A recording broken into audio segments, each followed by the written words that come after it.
In today's video, I'm going to teach you how to create and manage breakout rooms in Zoom. By the end, you'll know how to turn the feature on in your account, create rooms during a meeting, and manage who goes where with confidence. First, make sure breakout rooms are enabled in your Zoom settings. Sign in on the Zoom website and head to My Account. From there, open Settings, then go to the Meeting section. You'll find a subcategory called In Meeting, Advanced. Scroll down until you see the breakout room option.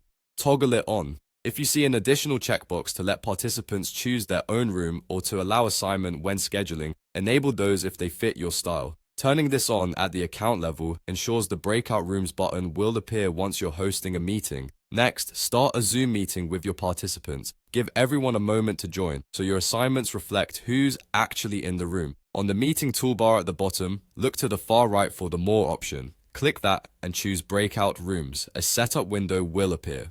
Decide how many rooms you want based on your group size and activity.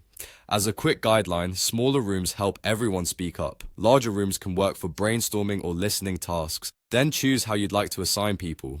Automatically evens out participants across rooms with a single click, which is great for speed and fairness. Manually gives you full control to place each person exactly where you want them. If you enable the option in settings, you can let participants choose their own room, which is useful for interest-based discussions or self-directed work. Once you've selected the number of rooms and the assignment method, click Create. Your rooms are now set up, and you'll see a panel listing each room and who's in it. This is your control center.